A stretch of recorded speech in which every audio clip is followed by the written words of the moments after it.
Los Angeles, mass murderer Charles Manson remained alive Friday, authorities said, but details of the illness that brought him to a Bakersfield hospital remain unclear.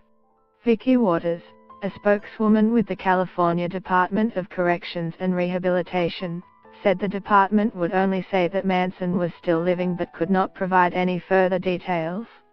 Kern County Sheriff's Lieutenant Bill Smallwood told the Los Angeles Times earlier this week that Manson is at a local hospital. In January, Manson, 83, was rushed to Mercy Hospital in Bakersfield for what authorities at the time would describe only as a serious medical problem. He was returned to prison a few days later. Manson's health problems come as Governor Jerry Brown is deciding whether to grant parole to one of his followers. Leslie Van Houten was recommended for parole by a panel of state commissioners in Chino. It was the 21st time that Van Houten, 68, has appeared before a parole board, and the second time that commissioners found her suitable for release. Brown rejected her parole last year, concluding that Van Houten, the youngest member of Manson's so-called family, posed an unreasonable danger to society if released from prison. Get the latest news and updates emailed straight to your inbox. By submitting your email, you are agreeing to Fairfax Media's terms and conditions and privacy policy.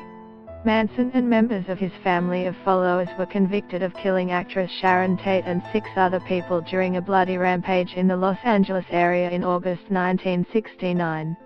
Prosecutors said Manson and his followers were trying to incite a race war he dubbed Helter Skelter, taken from the Beatles' song of the same name.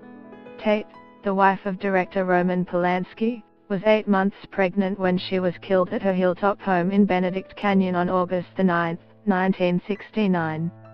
4 others were stabbed and shot to death the same night: J.C. Brigg, 35, Wojtek Frykowski, 32, Abigail Folger, 25, a coffee heiress, and Stephen Perrin, 18, a friend of Tate's caretaker. The word pig was written on the front door in blood. The next night, Manson rode with his followers to the Los Feliz home of Leno and Rosemary LaBianca, then left 3 members to kill the couple. Manson initially was sentenced to death, but a 1972 ruling by the California Supreme Court found the state's death penalty law at the time unconstitutional, and his sentence was changed to life in prison with the possibility of parole. He has been denied parole 12 times. During his 4 decades of incarceration, Manson has been anything but a model prisoner.